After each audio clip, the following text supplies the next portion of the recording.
ingeniería de los recursos hídricos. Voy a hablar de los avances que hay a nivel mundial, lo que se ha hecho acá en Colombia y quiero hacer un mixing entre también pues qué oportunidades hay y hablar de esos avances desde un punto de vista de la experiencia o de lo que he podido aplicar todo este componente pues de la ingeniería de los recursos hídricos. Eh, la charla se va a dividir en dos, tres momentos, que es hablar de esos avances, pero los avances al mismo tiempo vamos a hablar de las experiencias que se han tenido y le vamos a dar al final un espacio fuerte para el tema de las oportunidades, sobre todo enfocado en nuestros miembros jóvenes, ¿no? Que son los que en realidad pues es el futuro de la sociedad y, pues quienes vamos en un futuro a tomar las decisiones y ver que en esta parte de la ingeniería civil, de la ingeniería, todo lo que conlleva la ingeniería civil, hay oportunidades para todos y hay muchas oportunidades de crecimiento, ¿sí? Tanto acá en Colombia como en cualquier parte del mundo.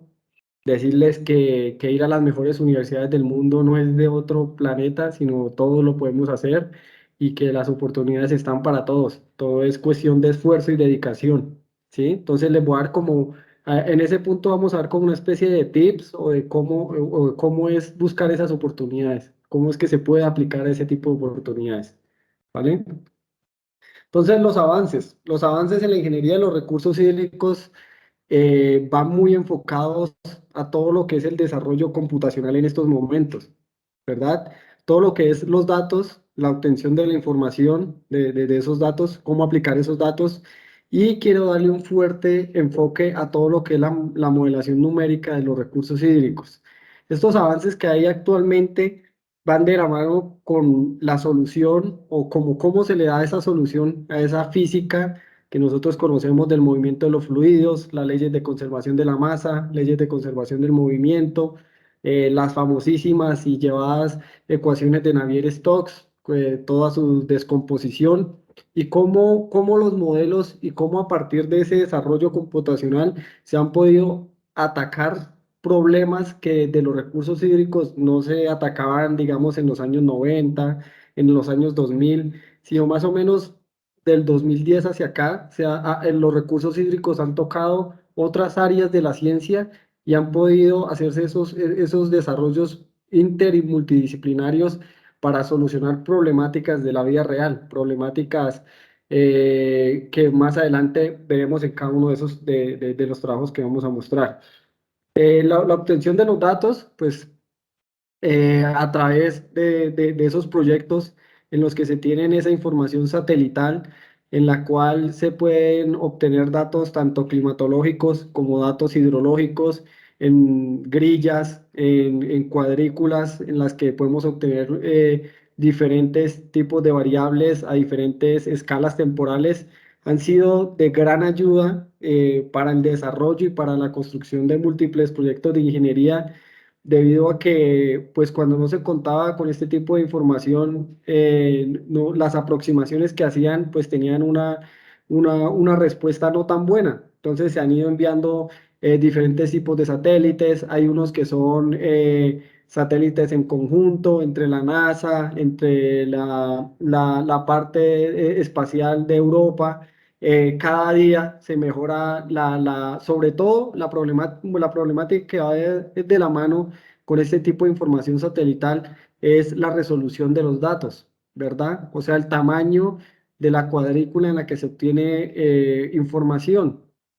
En estos momentos hay muchas entidades internacionales trabajando en lograr hacer que esa resolución de esos datos sea lo suficiente como para decir que se pueden tomar decisiones a partir de esa data, ¿sí? También hay técnicas que pues hablaré ahorita un poco de ellas para mejorar o para obtener, para mejorar esa resolución, como es el downscaling, que es muy utilizado sobre todo pues para esos datos que necesitamos para hacer proyecciones de cambio climático, proyecciones hidrológicas y demás. En otro sentido, ya un sentido más hidráulico, hidrodinámico, por los años 2000 apareció una técnica de obtención de información que se llama el LiDAR, ¿verdad? Ese LiDAR es un componente que nos permite obtener esa información de elevaciones. Algunos lo asemejan mucho a topografía, pero también en los recursos hídricos es bien utilizado porque se puede obtener una resolución lo suficientemente buena para poder comenzar a trabajar sobre esos modelos que se hacen a partir de estos sistemas LiDAR. La NASA ha venido trabajando muy fuerte en proyectos en los que se quiere llevar esa tecnología LiDAR a que se pueda obtener a partir de un satélite. Ahorita más adelante les comentaré de un proyecto bien interesante que están haciendo en Estados Unidos.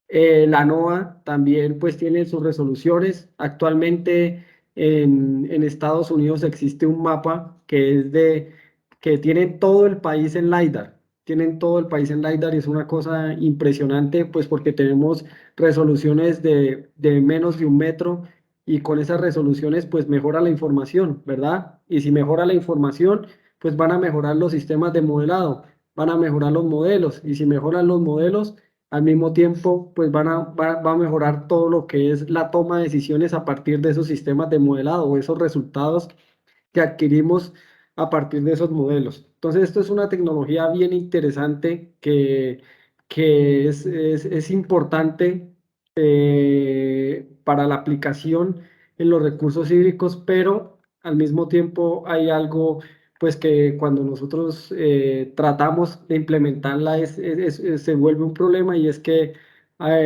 obtener información LiDAR es costosa.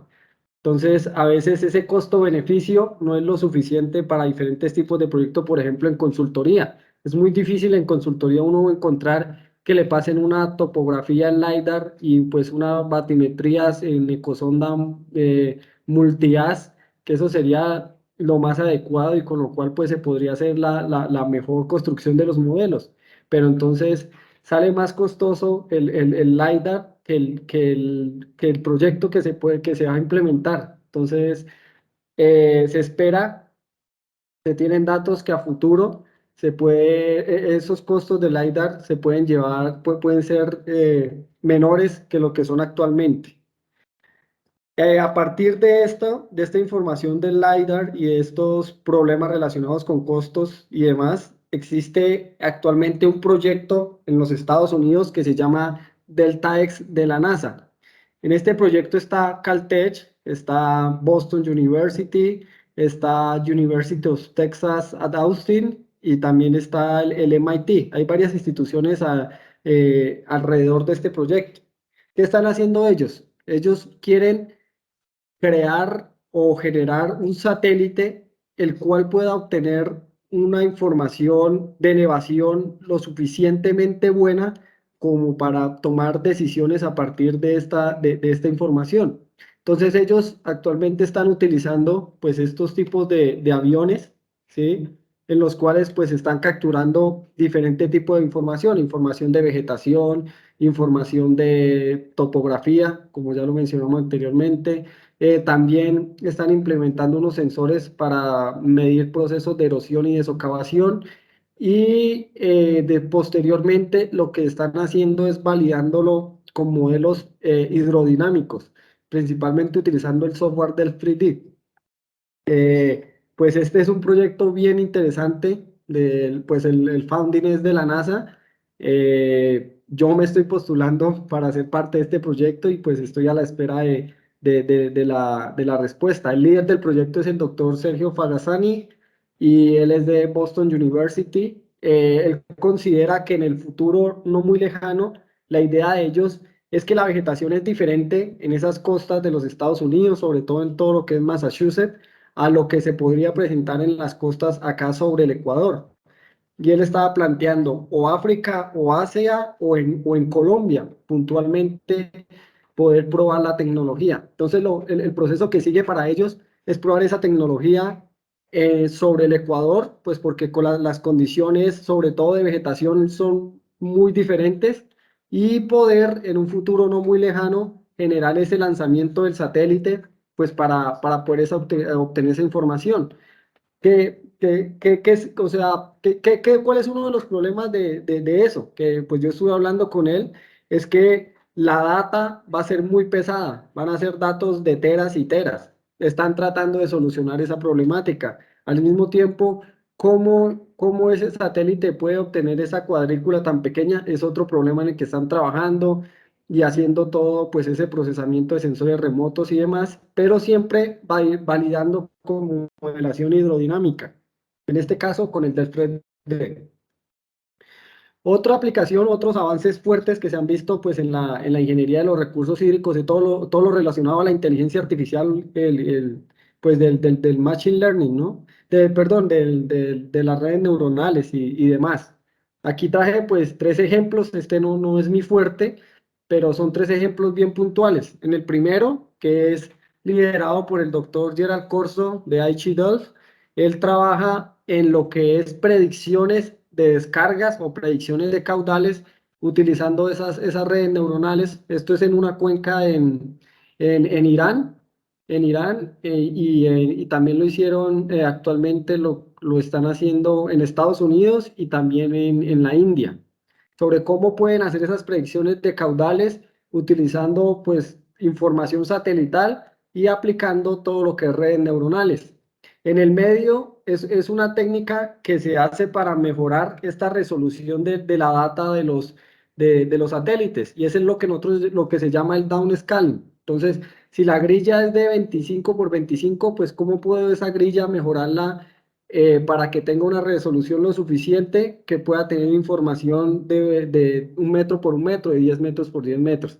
En este trabajo de WAN, ellos lo que hacen es coger esa información del satélite, aplicarle las redes neuronales junto con el método de downscaling y poder obtener esas descargas o esas variables meteorológicas a pequeños o pues a una resolución lo suficiente como para trabajarla en problemas muy puntuales. Recordemos que en hidrología la escala grande es aplicable, se pueden utilizar este tipo de información, pero cuando nosotros vamos a la hidrodinámica o a la hidráulica que llamamos, esos modelos no pueden ser de resoluciones muy grandes, pues porque no podrían dar resultados. Ejemplo, cuando hacemos de utilizar la información del ALOS Pulsar para generar todo lo que es la topografía en un modelo hidrodinámico, pues es una resolución de 12.5, genera bastante incertidumbre a la hora de modelar, ¿sí?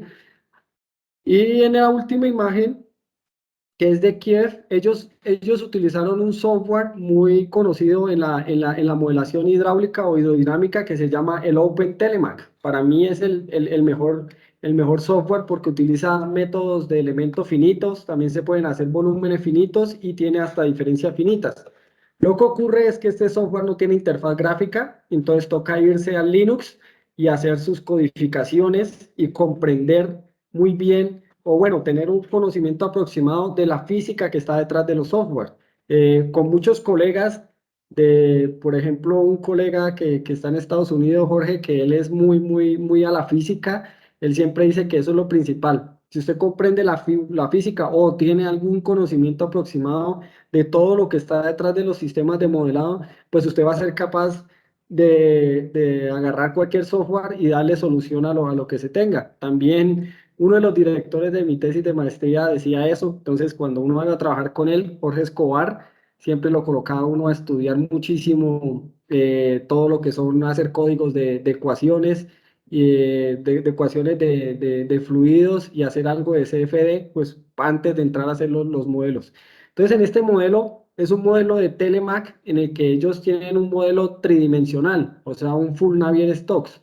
Lo que ocurre con estos modelos tridimensionales es que el costo computacional es muy grande y no se pueden hacer modelos a escala de ríos porque eso tardaría años una máquina normal. Entonces lo que se hace es hacer modelos pequeños, ¿sí? Como pequeñas cajas en las cuales se hacen problemas muy puntuales y con estructuras geométricas muy puntuales. Aquí lo que hicieron es el modelo, le aplican el 2D, un modelo 2D, y a la tercera dimensión lo que hacen es aplicarle unas redes neuronales para ver cuál es el comportamiento. ¿Por qué se hace eso? Porque si yo hago un 2D a un 3D, el costo computacional es brutalmente diferente. Entonces, lo que ellos dicen es, haciendo el 2D y aplicando una red neuronal, yo puedo bajar ese costo computacional del 3D a un punto en el que sea accesible y lo pueda utilizar un modelo, llamémoslo 3D, en aplicaciones reales. ¿Sí? Entonces, eso es actualmente lo que se tiene así muy por encima sobre inteligencia artificial y recursos hídricos. Como lo mencionaba, pues no es mi fuerte, pero sí conozco colegas que han trabajado en este tipo de problemáticas.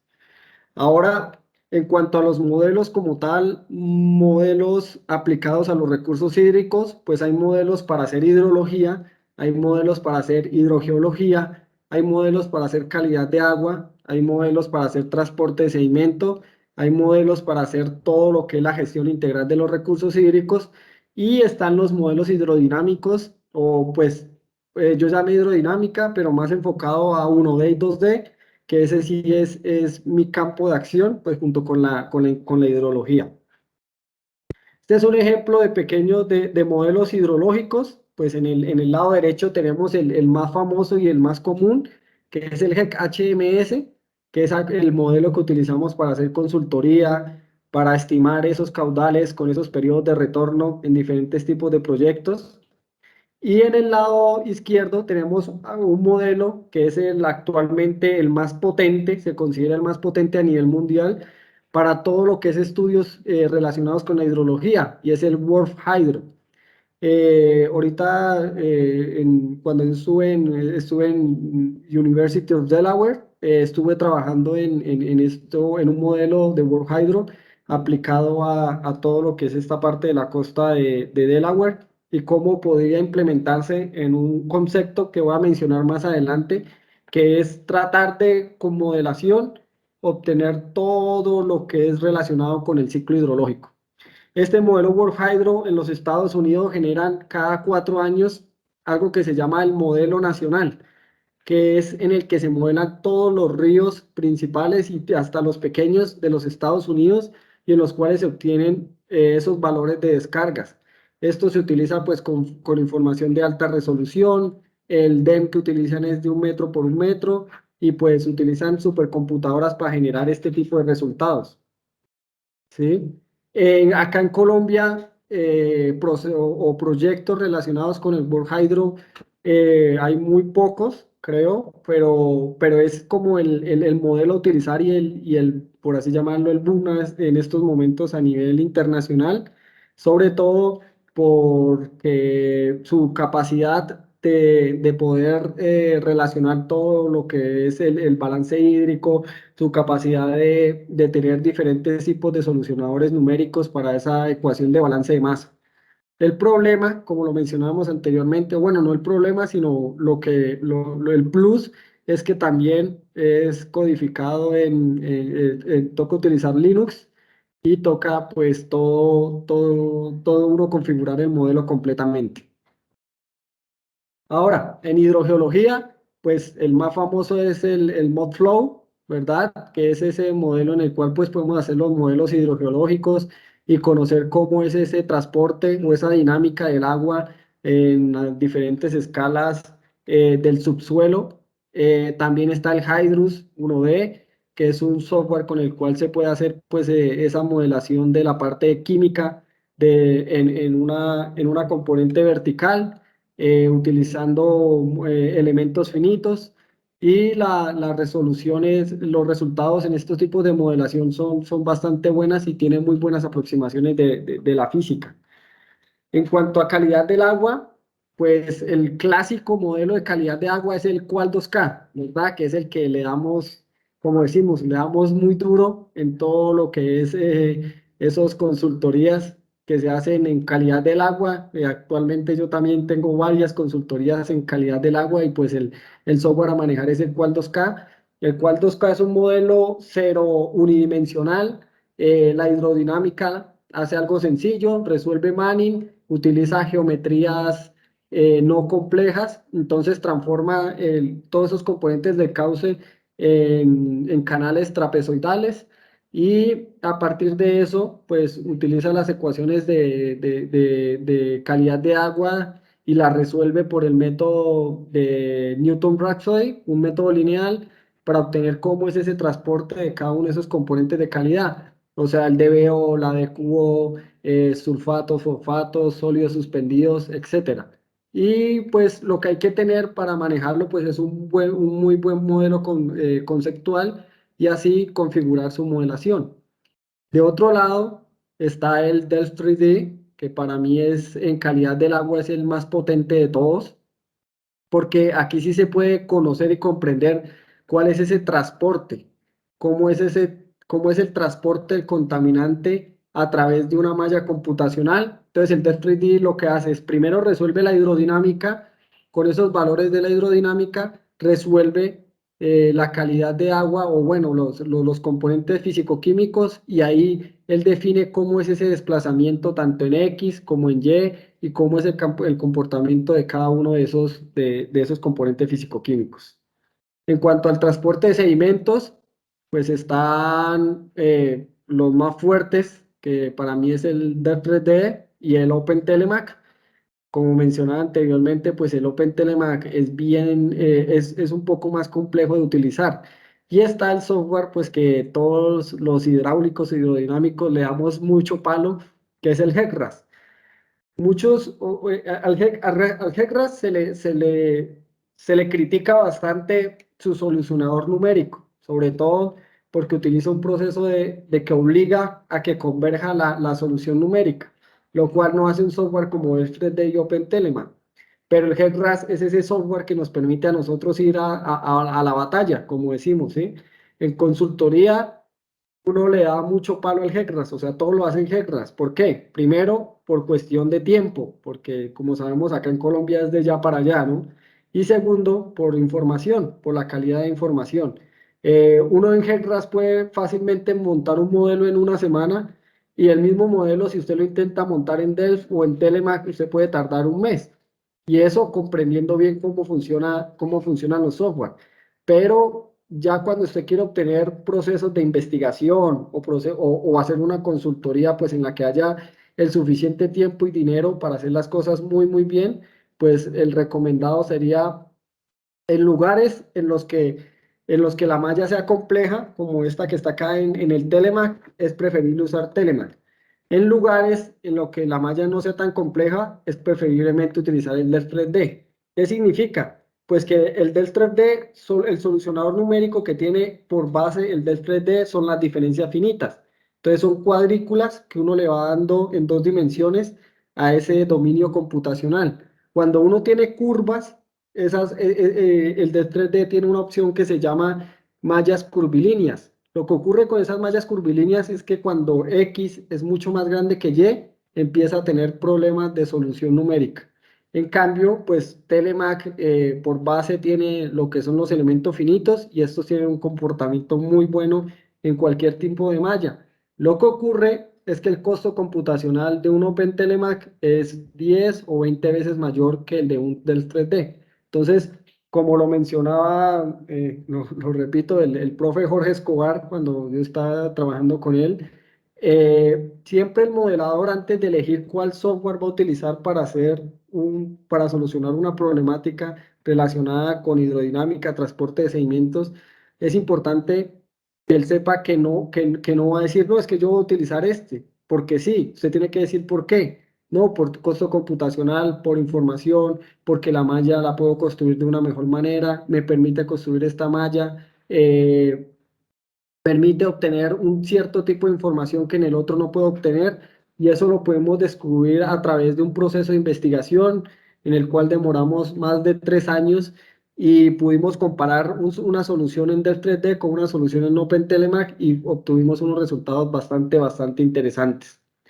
En cuanto a la hidrodinámica, aquí sí voy a entrar en un mix entre los avances que hay y pues la experiencia que se tiene con respecto a modelación hidrodinámica. Entonces, los modelos más famosos son estos que están acá, el de 3D, OpenTeleMac, HERRAS, Iber, Sobek, Mike, y bueno, ahorita actualmente hasta hay universidades que están construyendo sus propios modelos pues porque ya es factible, pues para ellos programar todo lo que viene detrás de cada uno de estos modelos. Un HERRAS, por ejemplo, detrás lleva 20, 30 años de trabajo, entonces construir un modelo como tal son muchos años de trabajo. En HERRAS podrían haber trabajado 100 personas, todas con doctorado en diferentes áreas de la ciencia y así construir este tipo de sistemas de modelado. Lo que hacemos nosotros es coger los modelos y aplicarlos. Y aplicarlos, pues, uno trata que siempre se apliquen de la mejor manera, ¿no? Acá en Colombia, a veces uno nota mucho en la parte de consultoría, pues que uno llega y ve esos modelos que construyen como por construir, sin pensar que antes de todo eso, pues con esos mismos modelos es que se toman decisiones, que se construyen puentes, que se hacen diques, que se construyen obras hidráulicas, que se hacen unos planes de gestión del riesgo y se lleva a que el mercado ahorita, la calidad en algunos proyectos no son tan buenas porque el consultor cobra menos, pero la experiencia no es la misma de hacer las cosas bien y eso también es una reflexión bien fuerte que hay en estos momentos en todo lo relacionado a los recursos hídricos. Este es un ejemplo de un modelo normal en un GEPRAS 1D. Este es en este pues es un modelo de un canal en el cual se querían saber las cotas de inundación sobre una construcción, sobre una cancha, una universidad. ¿Sí? Entonces se hicieron los dos, se hizo 1D y 2D para definir cotas y al mismo tiempo para definir la mancha de inundación, pues porque en 1D no se puede definir manchas de inundación, es necesario utilizar modelos en 2 dimensiones para hacer ese tipo de análisis. Este es otro ejemplo de un modelo 1D, que es aguas abajo de la construcción de una hidroeléctrica, en el cual se querían conocer sus propiedades físicas relacionadas pues con la velocidad, la profundidad, los esfuerzos cortantes y cómo esta interacción que sucedía en ese punto en el que había la presencia de un resalto hidráulico, de una aceleración de flujo, de un remanso y de algo que le llamamos nosotros recirculaciones o mollas, cómo era toda esa interacción y cómo funcionaba. Entonces, antes de arrancar a hacer el análisis profundo, pues se hizo un modelo en 1D para comprender y para tener un acercamiento de cómo iba a ser el comportamiento de esas variables. ¿Sí? Este es un mix entre un modelo 1D y 2D, en el cual pues es un flujo que viene con alta pendiente y se quería comprender pues primero cómo era el flujo en una dimensión en cuanto a todo lo que es el río alta montaña, pues porque no era necesario hacer un modelo en 2D, debido a que no había, a que en estas zonas pues se sabe que ese flujo va a tener un comportamiento bastante acelerado y que la componente principal pues, va a estar esa variación de la profundidad con respecto a X. En cuanto a la zona en la que descarga, sí se hizo un modelo en 2D para comprender cómo esas descargas se movían a través de un valle inundable. Entonces, la aplicación de la hidrodinámica, como decimos, depende de lo que el modelador quiera, 1D, 2D, 1D, 2D, y pues ya obras hidráulicas y demás en 3 dimensiones. Pues en 1D y también en 2D pues se pueden hacer diferentes tipos de obras hidráulicas. Este es el ejemplo de un diseño de un puente, de un diseño de un box culvert, de un diseño de un canal de desagüe. Y esto que está acá es el comportamiento de los sólidos, pero en un mix en el cual se hizo el diseño del canal en GERRAS y el comportamiento de los sólidos suspendidos totales se modeló en DEL 3D. Entonces también uno puede utilizar ese coupling entre diferentes tipos de software para dar problemáticas a relacionadas con el agua. Este es un proyecto bien bonito que es pues comprender cómo era la hidrodinámica alrededor pues, un terreno en el que se va a construir un hospital y que tenía una fuerte intervención en esta parte de un sistema léntico y la unión con el cauce. Aquí se hizo el modelo pues para poder determinar cuál era la geometría exacta de unos pequeños diques que se iban a construir ahí alrededor de ese hospital. Entonces, hasta aquí vemos diferentes tipos de problemáticas relacionadas con los recursos hídricos que antes de existir las computadoras, que antes de existir el software, pues no se le podía dar como esa mirada a detalle, esa aproximación, porque recordemos que todos los software son aproximaciones. Sí, esto es una aproximación de la realidad, partiendo de que en el momento en el que yo digo, tengo el Full Navier Stocks, tengo las ecuaciones en 3D, supongo que puedo promediar la vertical y lo transformo en modelos 2D, ahí ya estoy generando incertidumbre al modelo. Después con la información, con los datos de campo, genero más incertidumbre. Entonces lo que el modelador o el especialista en recursos hídricos trata de hacer es, con la información que se tiene, dar una respuesta lo más aproximada a la realidad de problemáticas. Yo creo que la ingeniería de recursos hídricos ataca todas las problemáticas que existen en el mundo hoy en día.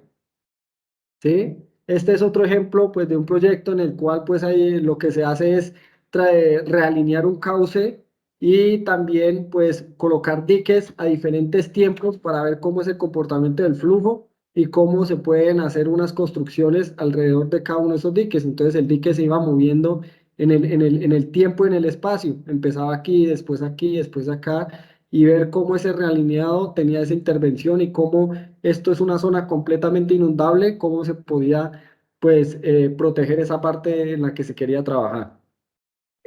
Ahora, pues lo que mencionamos anteriormente, pues la mayoría son hechos con los avances que tiene en estos momentos el HETRAS, que tiene bastante trabajo. La última versión 6.1 tiene unos componentes muy buenos y está mejorando mucho, sobre todo en el análisis de problemáticas muy puntuales. Este que está acá es un modelo en Iber, un modelo sencillo en el cual, pues, se quiere conocer es cómo es el comportamiento de un flujo de la inundación sobre una urbanización pequeña. En rojo está, pues, el dominio computacional, y aquí se observa, pues, cómo en esta parte se genera esa inundación. De ahí es donde parte, pues, el ingeniero de recursos hídricos, proponer diferentes soluciones a esa problemática relacionada con esa inundación. Aquí hay que ver varias cosas, por ejemplo, si esta condición de frontera que está aguas abajo es óptima, o esa condición de frontera genera bastante influencia numérica aguas arriba, y eso puede generar que todo esto aumente la lámina de agua, etcétera, etcétera. Ya después de la modelación, pues el especialista es el que toma, pues, sus decisiones, y es el que al final dice si su modelo de verdad representa la realidad o no está representando esa realidad que se quiere. Este es un ejemplo de un modelo en el cual, pues, se modela una pulsación. Esto es en Europa, y lo que se quería comprender, este es el software SOVEC. Como vemos, las interfaces gráficas son diferentes, pero recordemos que detrás todo resuelve la misma física, ¿no? Unos por un método, otros por otro método, pero al final, pues, son las ecuaciones de aguas someras, ¿no? La interfaz gráfica, lo referente a los solucionadores numéricos, pues son diferentes en cada uno de esos software. Este es un modelo que se hizo que hicimos en una consultoría en Bocas de Ceniza, ahí en Barranquilla, en esa interacción que hay entre el océano y la ciénaga. Y lo que se quería comprender es cómo los pilotes afectaban la hidrodinámica y el transporte de sedimentos en ese punto. Entonces se hizo en Delft 3D, y lo que se pudo analizar es que en algunos periodos de tiempo el flujo va de la ciénaga hacia el océano, y en otros periodos el océano es el que tiene la mayor influencia sobre la ciénaga. Entonces ahí hay procesos que continúan para estudiarse, que es todo lo relacionado, bueno, entonces las condiciones de la ciénaga, toda la parte fisicoquímica, etcétera, etcétera. Cuando hicimos todos los modelos del transporte de sedimentos, pues descubrimos o bueno, el principal resultado fue que las pilas tenían, pues, como sabemos, entre pilas va a generar una aceleración del flujo, pero que la deposición se hacía hacia las costas de la parte ya relacionada con el océano y que esa deposición era bastante fuerte, iba a generar cambios en periodos cortos de tiempo en ese sistema. Ahora aquí, este es un avance bastante fuerte y bueno que ha hecho el Delft 3D y es un componente del nuevo software que se llama Delft 3D FM. En el Delft 3D FM se une el SOBEC con el Delft 3D y se generan unos procesos relacionados con sistemas de información geográfica bastante buenos y en los cuales se generan unos resultados gráficamente mucho más bonitos que se menciona. Y ya también, pues, no solo resuelve diferencias finitas, ya también tiene elementos y también tiene volúmenes finitos. Como vemos, pues esta interfaz gráfica es bastante chévere y bastante llamativa y vendedora, ¿no? Ahora, para saber si los modelos están bien o no están bien, pues ya sabemos, hay un proceso de calibración y de validación tipo de modelación. Pero todo esto son los avances computacionales que yo creo que es lo más fuerte relacionado con todo lo que es los recursos hídricos.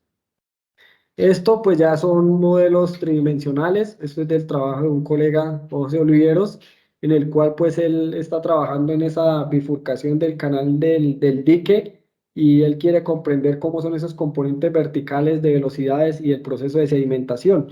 ¿Qué ocurre actualmente con los modelos 3D? Que como lo mencionaba anteriormente, pues el costo computacional es muy fuerte, entonces esto lo que se hace es hacer esos escalamientos a llevarlo a geometrías pues que no son geometrías compuestas, como vemos acá pues es un canal rectangular y también pues se hace lo que llamamos nosotros la similitud de Freud para poder hacer ese escalamiento de la vida real con respecto a un modelo que sea computacionalmente viable de resolver.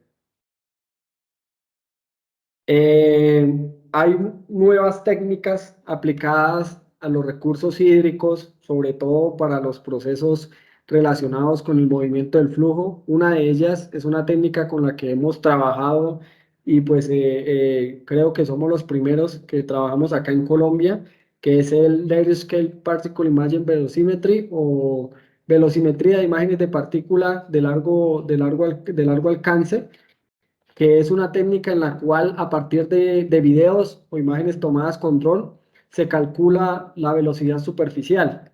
En un trabajo que nosotros realizamos conjunto con el doctor Andrés Vargas de la Javeriana, el doctor Jorge Escobar, el doctor Germán Santos de la escuela, Gerald Corso de Aichi Delft, trabajamos en cómo utilizando ese LSPIB podíamos compararlo con modelos hidrodinámicos, utilizamos Telemac, utilizamos Delft 3D y al mismo tiempo con unos experimentos que hicimos en campo que fueron a partir de globos de agua, de conocer esas trayectorias. Pero ¿qué ocurría? Que el LSPIB utiliza la velocidad superficial del flujo y cuando yo utilizo un modelo 2D uso la velocidad promediada en la vertical. Entonces lo que nosotros hicimos fue a partir de mediciones en campo con ADC, el cual nos permite tener ese componente tridimensional de la velocidad. Utilizamos una relación y ahí pudimos transformar esa velocidad superficial en una velocidad promediada en la vertical y así hacer comparaciones. Esas comparaciones se hicieron en estas dos secciones transversales y de ahí se sacaron pues muy buenos resultados. Se comparó modelos 2D con LSPIB y al mismo tiempo con información directa de campo.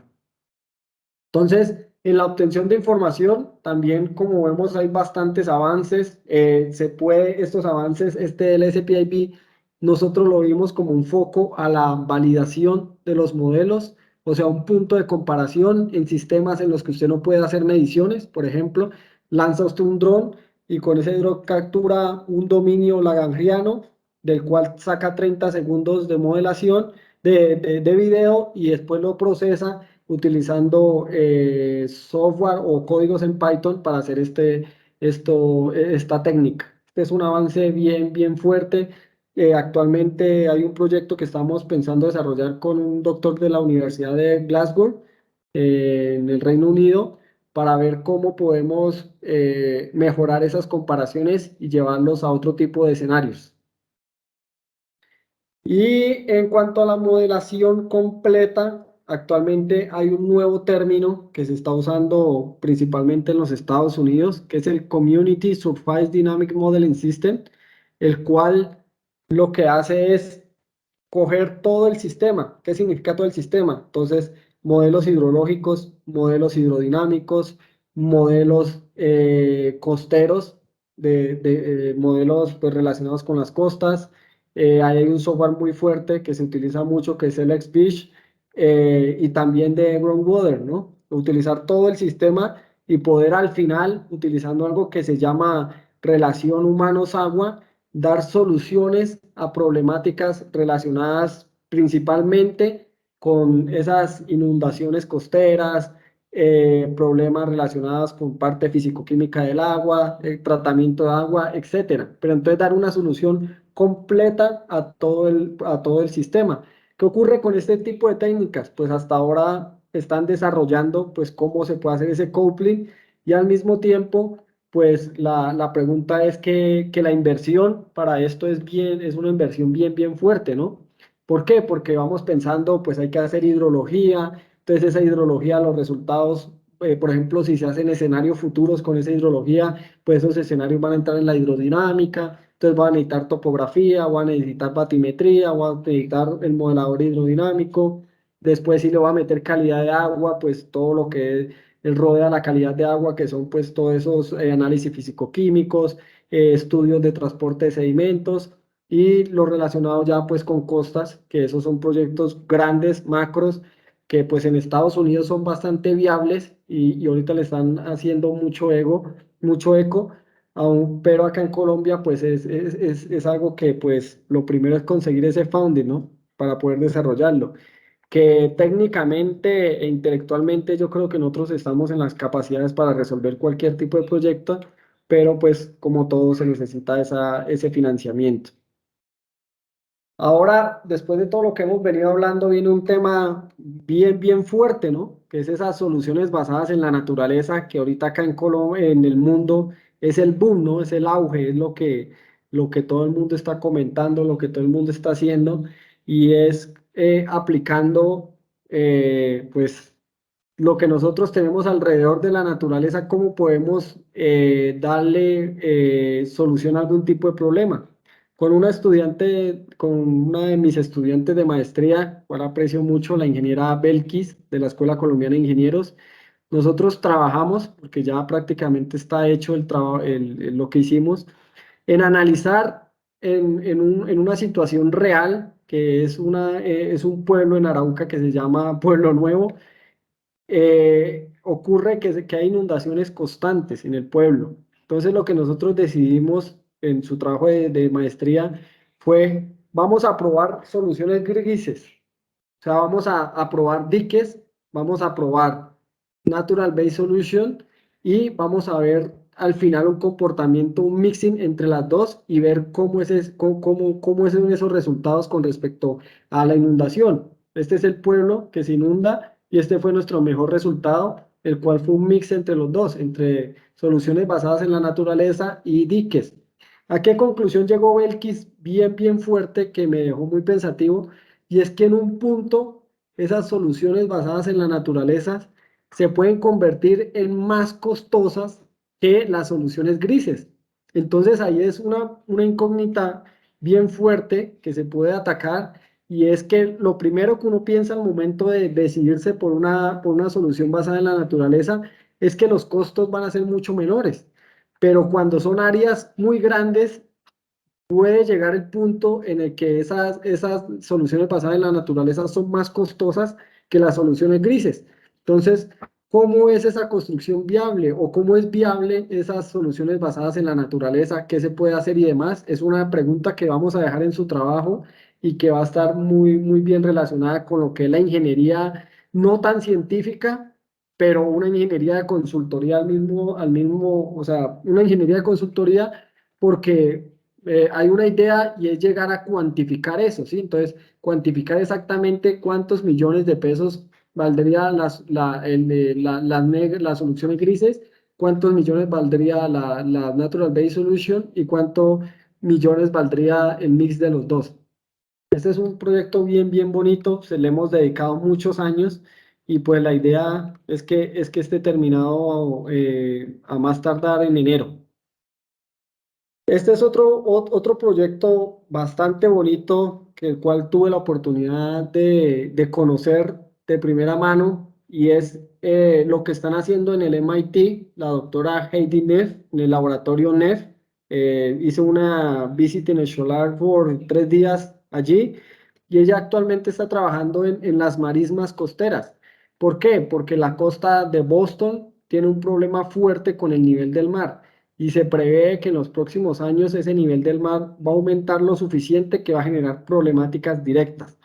Entonces, como Boston es, pues allá está lo mejor de, pues lo que llamamos de las mejores universidades del mundo, ella decidió trabajar en este tipo de problemáticas. Entonces, ella está enfocada directamente en cómo las marismas costeras pueden ayudar a disminuir ese impacto de esas olas o esas tormentas costeras que se presentan en estos lugares. Cuando estuve allí en el MIT, pues ellos tienen unos canales prototipo bastante grandes en los cuales le han invertido mucho tiempo. Ella creo que lleva como desde el 2005 trabajando enfocada directamente en esto.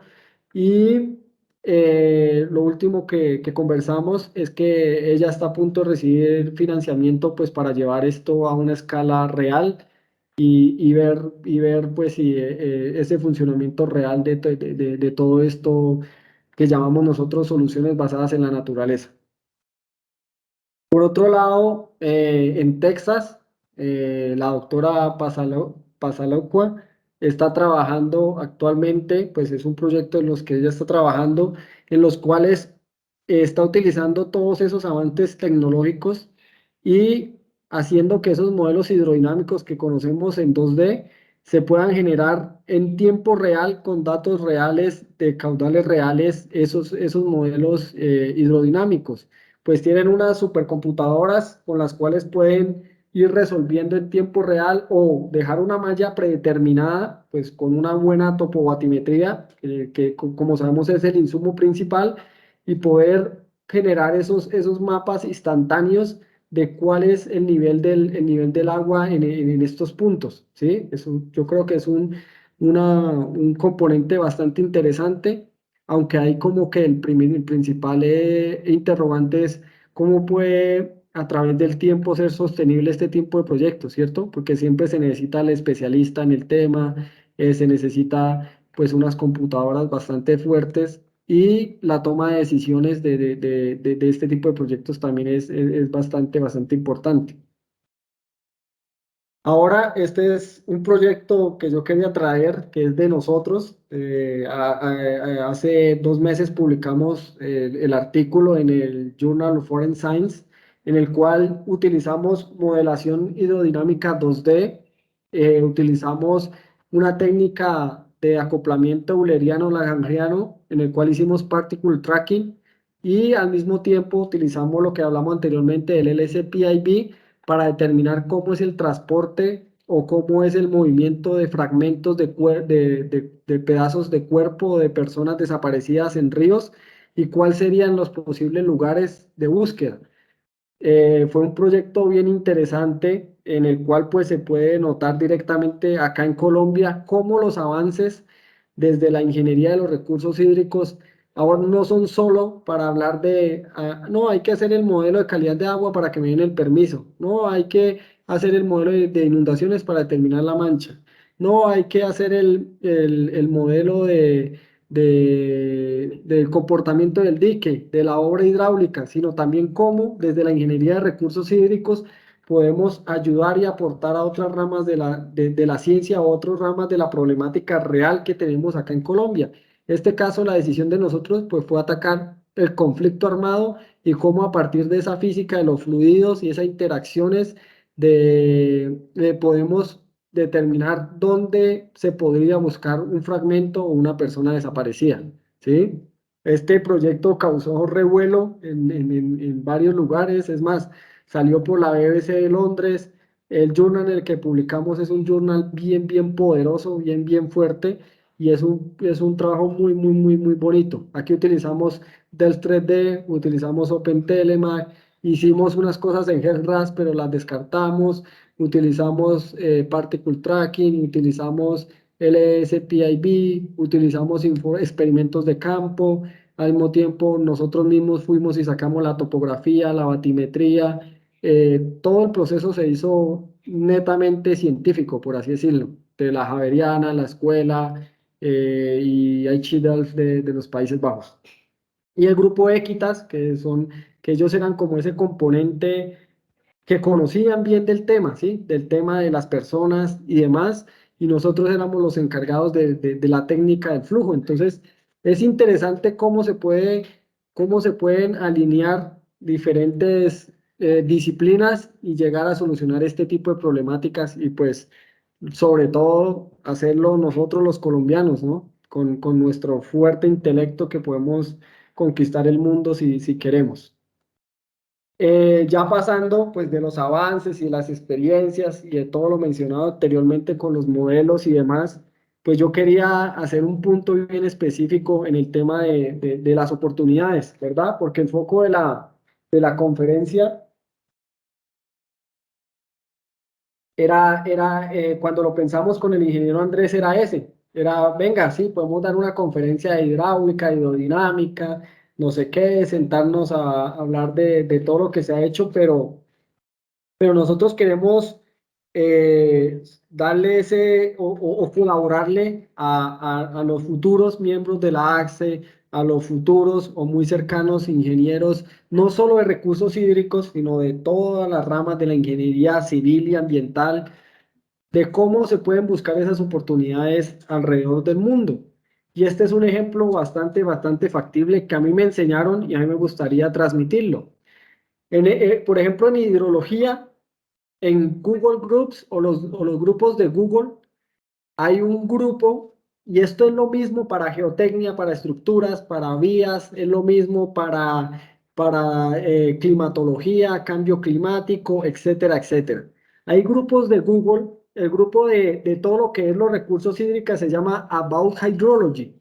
Cuando uno se hace miembro de este grupo es bien enfocado en personas que trabajan recursos hídricos y sobre todo en estos grupos están los investigadores seniors o esos papás de los papás que tienen funding o tienen dinero para poder contratar, ya sea contratar ingenieros para trabajo, salen muchísimas ofertas de trabajo, o por el otro lado, para hacer sus estudios de maestría, sus estudios de doctorado o trabajar como postdoc. Entonces, uno se hace miembro del grupo, construye un buen, por así llamámoslo, correo de presentación, hace su inglés, que eso es vital, lograr sus pruebas de inglés, el IELTS, el TOEFL, ahorita el Duolingo lo están recibiendo, Duolingo English Test, y empieza uno a contactar a la persona con la que quiere trabajar. Entonces, con su buena presentación, su buen correo, empieza a hablar con ellos y ahí es donde ustedes transmiten conocimiento, pueden hacer instancias de investigación, pueden conseguir trabajos fuera del país, se pueden hacer doctorados en las universidades que uno nunca piensa ir, universidades top del mundo, Harvard, Cambridge, MIT, todo lo relacionado por ejemplo, en agua son muy fuertes, en costas, Delaware, que tuve la oportunidad de ir, lo que es Texas, lo que es todo lo relacionado con Arizona, ya sea University of Arizona o la de State, también son muy, muy fuertes en hidrología y está, o sea, está a un correo de distancia de hablar con la gente que más sabe de los temas en el mundo, ¿sí? O sea, es a un correo bien escrito, bien diseñado para poder hacer esos contactos directos. A veces nosotros nos limitamos mucho diciendo, no, es que yo no puedo, es que no puedo, no. O sea, eso está ahí nomás. Está un correo de que él le diga, hágale y véngase, postúlese y véngase a trabajar conmigo. O sea, no es más. ¿Qué ocurre? Que uno tiene que dedicarle el tiempo al inglés, tener al menos, o por ejemplo, si, si uno se va a ir muy académico, ir pensando en un buen artículo bien escrito, en un buen journal que le permita a usted dar esa carta de presentación. ¿Qué problemáticas hay acá en Colombia? Y soy un crítico de eso, que nosotros tenemos universidades muy buenas, pero aquí un estudiante de bachelor o un pregrado o hasta un máster no tiene un solo artículo respetable publicado. Cuando uno va a los Estados Unidos, los estudiantes de pregrado salen con 5, 4, 6 publicaciones. ¿Cómo? O sea, ahí es donde empieza la competencia en el mismo trabajo. Ahorita en Estados Unidos los trabajos también, el componente académico es bien importante. Por ejemplo, me comentaba un colega que en la parte de costas, si usted tiene maestría, le exigen 5 años de experiencia laboral, pero si usted tiene doctorado y tiene publicaciones, no le exigen nada para poder acceder a eso, o sea, no le exigen la experiencia laboral para poder acceder a esos trabajos. Y entonces vemos que ese mundo está a un paso de todos. Esto de About Hydrology existe lo mismo para costas, lo mismo para climatología, lo mismo para geotecnia, etcétera, etcétera. Solo hay que saber buscar y hacer esos contactos directos con lo que uno quiere hacer, ¿sí? También ustedes pueden buscar un mentor, una persona que le pueda a usted, un ejemplo, un gran amigo, el que les comentaba de Delaware. Él al comienzo, bueno, y aún me colabora revisando nada más lo que escribo en el correo de presentación o lo que uno escribía para postularse a esas escuelas de verano, para esos visiting scholar, todo eso tiene que uno tener alguien que le explique o si no, pues buscar una persona que le pueda colaborar o directamente contactar. Todo está a la mano. Y también pues existe lo mismo, por ejemplo, en ResearchGate uno puede encontrar las oportunidades, pero ya son más enfocadas a lo laboral, ¿sí? Entonces, ya más que se necesite ingeniero para tal cosa, o un profesor en tal lugar del mundo, o hay posiciones de tal y tal cosa. Qué bueno también tiene ResearchGate, que usted pueda hacer contacto directo, ver cuáles son los avances. O sea, yo creo que en Colombia la parte de avances es bien importante. Uno se da cuenta que llega uno a reuniones de consultoría, de ingeniería de consultoría, y los especialistas siempre hablan es de GECRAS y de GECRAS y GEC-HMS y esos son los recursos hídricos. Cojo GEC-HMS, TR de 100, 50, 25, 52.3, modelo, saco caudales lo meto en un GECRAS y ya, esos son los recursos hídricos. Sabiendo que los avances son mucho más grandes y que ahorita hay mucho por aplicar en todo este tema. En ResearchGate uno puede entrar, ver cuáles son los avances, ver las publicaciones de diferentes institutos, universidades, también empresas, muchas empresas están en ResearchGate y ver qué oportunidades hay y qué avances han hecho ellos, ¿sí? Y en Europa, para los que prefieren un enfoque muy europeo, está Euraccess, que esta página web es directamente relacionada con trabajo, con posiciones de estudiantiles y posiciones de profesor en Europa. Entonces aquí dicen, no, se necesita ingeniero de recursos hídricos para tal y tal lugar, y ahí abren o sea, cuáles son esos requisitos que se necesitan. Pero Euraccess es directamente relacionado todo con Europa. Entonces, estas tres, por así decirlo, páginas web que les acabo de mencionar son lo mismo para todas las ramas de la ingeniería que se quieran trabajar, hasta para las ciencias exactas, y cómo y pues los retos o los límites están en uno mismo, ¿sí? Si uno quiere ir al mejor lugar del mundo, para lo que uno quiere trabajar, pues hay que esforzarse, hay que hacerle al inglés, hay que trabajarle a publicar y a lograr eso que se quiere, ¿sí?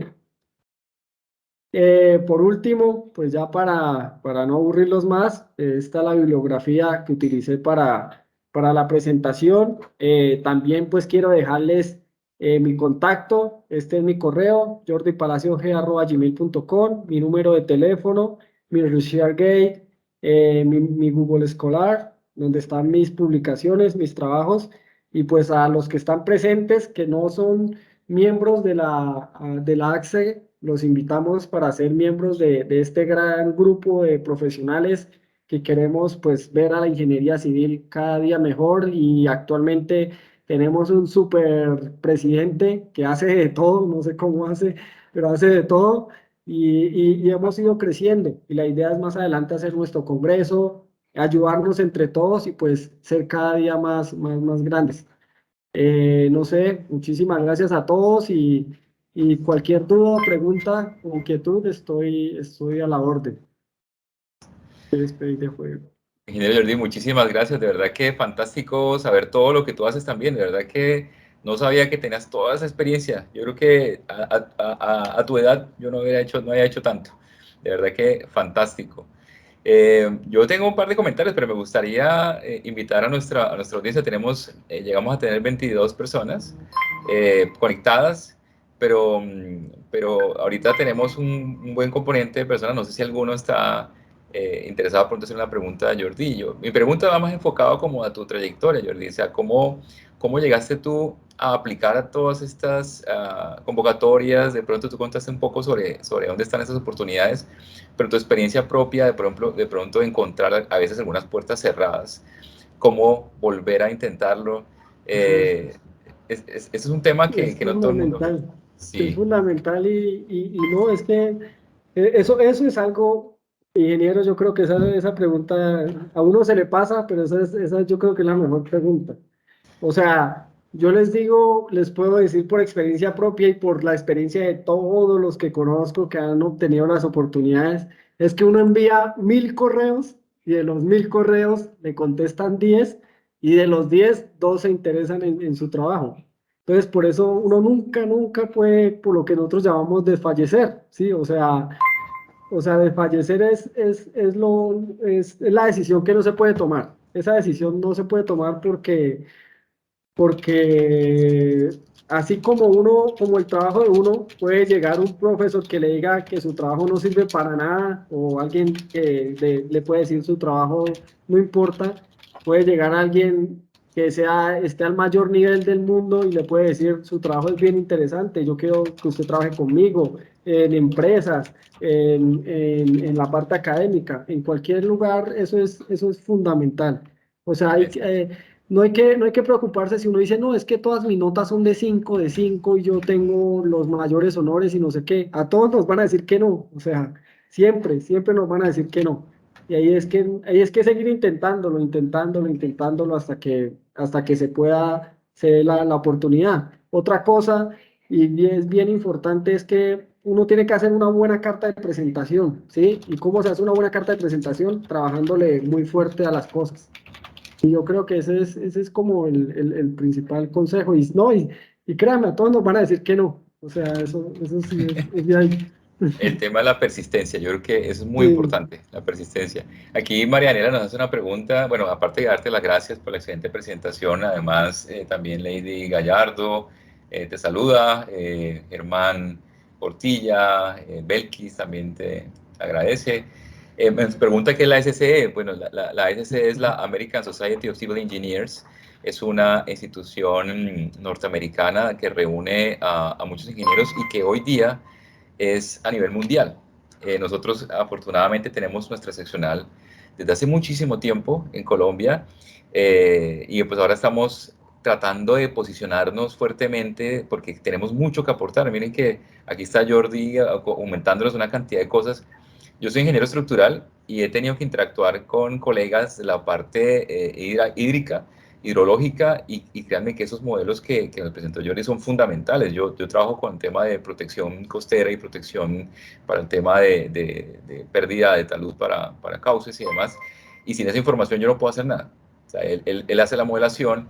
Y esa es otra pregunta que te tenía ya más técnica, que era el tema de las validaciones. Tú comentabas de las validaciones, porque los modelos, nosotros todos los días trabajamos con modelos, pero el tema es hasta qué punto tenemos la confiabilidad y eso es fundamental, la validación que él comentaba. sí, Entonces, eso es. eso es, Mira que lo vamos a ver desde las dos perspectivas. En realidad, en la consultoría de lo que hacemos diario, es muy raro, yo creo que es uno entre 1 millón de encontrar un modelo validado y calibrado, ¿sí? Siempre la calibración y la validación se va mucho más hacia la parte investigativa o científica. ¿Por qué? Porque para validar y calibrar, lo primero que se tiene que tener es información primaria. ¿Qué sería, por ejemplo, en un modelo de un río? Conocer o ir a medir cuál es la profundidad de agua en ese instante de tiempo relacionado con un caudal. Entonces, si yo tengo un modelo hidrodinámico y yo lo corro o empiezo a utilizar mi modelo, en el punto en el que yo tenga esas mediciones, me tiene que coincidir o dar algo aproximadamente a lo que es la realidad. Con eso yo estoy validando que mi modelo está representando la realidad. O sea, siempre hay que partir que si a un modelo yo le meto, disculpen la palabra, basura, pues me va a arrojar basura también, ¿verdad? Entonces yo le puedo meter láminas de agua de 10 metros y yo decir que 10 metros y pues que tengo un edificio en mi río y él no corre y va a decir eso es lo que hay. ¿Qué se utiliza? Entonces uno empieza a decir, hay comparaciones. Nosotros con el grupo de trabajo que hicimos, que hemos venido trabajando, nosotros propusimos con algo que se llama, creo que lo conocemos la mayoría, un RTK.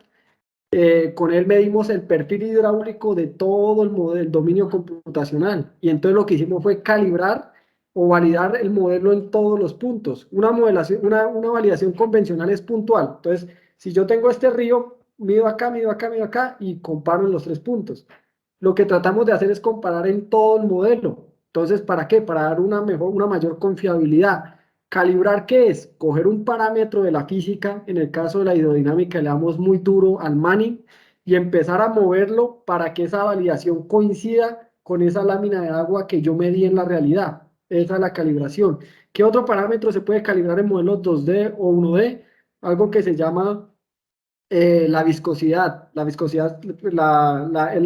de Eddy, que es como eso relacionado con esos fenómenos de ¿qué? De esas fuerzas que se oponen al movimiento, que es lo mismo que el Manning. Pero obtener información de esa ya es información más de ir a un laboratorio, de medirla, etcétera, etcétera. Entonces, en un hidrodinámico es con Manning y comparando. ¿Qué ocurre? Que esas comparaciones son vitales, o sea, yo creo que son vitales. Que no se hagan acá en Colombia no se hacen, pero sí o sea, es la primera pregunta que siempre se debe hacer si uno tiene un conocimiento en un modelo. ¿Cómo lo calibró y cómo lo validó? Excelente. No, y tocaste muchos puntos. El tema de nosotros, precisamente la asociación lo que busca es que nosotros podamos mejorar lo que estamos haciendo en la ingeniería colombiana. Este grupo, ustedes, de verdad que el esfuerzo que han hecho ustedes también de conectarse, estar acá hasta ahora, hoy, ya justo en diciembre, ya huele a buñuelos, como decimos, de verdad que es ese interés de crecer como ingenieros y hacer las cosas bien. Yo creo que han pasado muchas cosas en Colombia que no deberían pasar desde el punto de vista de la ingeniería, que ha dañado el nombre de ingeniería civil por unas malas prácticas y nosotros yo creo que podemos hacer cosas muchísimo mejores y estos espacios son para eso, para que encontremos, por ejemplo, poder contactar al ingeniero Jordi por una consulta. Yo hace poco lo contacté precisamente porque quería saber un poco de unas imágenes satelitales. Esa es una comunidad precisamente para crecer. Entonces, de verdad que bienvenidos y si hay una pregunta, de verdad que aquí estamos o está Jordi también para atenderla. Entonces, pueden hacer su mano, pueden ponerlo en el chat. Hay varios comentarios allá, yo te los voy a guardar, Jordi, de nuestros invitados que han agradecido por tu participación. Dice Osmar, ¿cómo hacer parte de la SCE? Yo les puse en el chat el correo electrónico de nuestra seccional en Colombia. La SCE es una gran comunidad, como ustedes ven ahí, somos alrededor de 150.000 miembros alrededor del mundo. Inglaterra, India, Australia, África, Europa, están en Estados Unidos, pues obviamente está grueso. Pero nosotros tenemos el privilegio de tener una seccional. Una seccional, hagan de cuenta, es como una representación de la SCE internacional aquí en Colombia. Para ser parte de ella depende si es un estudiante en formación como ingeniero, volverse miembro de la SCE es totalmente gratis. Luego, al volverse profesional, se va creciendo dentro de la asociación como un afiliado, como un asociado, como un miembro, un senior. Y eso pues tiene algunos privilegios y hay una gran cantidad de información. Ustedes no sé si conocen en el tema de la SCE, tiene documentos técnicos, publicaciones, conferencias y demás. Entonces pueden escribir al correo a scecolombia@gmail.com. También nos pueden buscar en las redes sociales y con gusto pues les podemos colaborar en hacer parte de esta gran comunidad. Aquí nos pregunta María Daniela si es solo para ingenieros civiles o si también pueden ser residuos ingenieros ambientales y sanitarios, pero aquí tenemos el mejor ejemplo. El ingeniero Jordi es ingeniero ambiental. Sí. Incluso tenemos ingenieros mecánicos también, porque hay un instituto que es de la parte mecánica, e incluso arquitectos.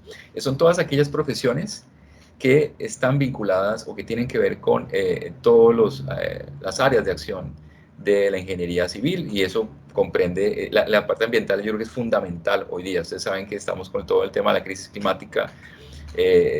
Hay muchos problemas desde el nivel de suelos, de todo lo que pasa en las escorrentías, de cómo todo esto, cómo cambian las características del suelo, los flujos de agua, cómo cambian los cauces, el arrastre de sedimentos, depositación, eh, tema de remoción en las pilas de los puentes. Ya han escuchado ahorita cuando el invierno fuerte, cuántos puentes serían afectados. Entonces yo creo que bienvenida, Marianela, te recibimos con los brazos abiertos. Todas las profesiones que tienen que ver con ingeniería, bienvenidas. Bueno, no, muchas gracias a ustedes por sus preguntas. No sé, Jordi, un comentario final y yo creo que ya estamos ya a puertas de terminar. Mm. Sí, entonces no sé. No, ¿Cuándo, pues cuándo? sobre todo agradecerle a todos pues, por su tiempo, ¿no? El tiempo es lo más valioso que uno tiene y estar aquí escuchándonos es bien importante. Más adelante, la idea aquí con nuestro presidente de la ATSE es traer a más personas a dar este tipo de charlas de diferentes áreas, de diferentes partes del mundo. Vamos a hablar de geotecnia, estructuras, de vías, de todas las áreas relacionadas con la ingeniería civil y ambiental y mecánica y demás ramas. Excelente. No, Jordi, pues no me queda más sino agradecerte, de verdad que un ingeniero calidad 1A, de verdad que así esperamos que todos nuestros ingenieros tengan esa misma vocación y también esa voluntad de servir a otros y de compartir el conocimiento, que nos hace falta mucho eso, ¿no? Entonces, de verdad, Jordi, Sí, muchísimas gracias. no, a todos. Y bueno, le agradecemos a todos los demás por haber asistido y esperamos verlos en próximas reuniones. Un Sí, saludo para todos. esperamos verlos en la ATSE. Exactamente, bienvenidos a nuestra asociación. Feliz noche para todos.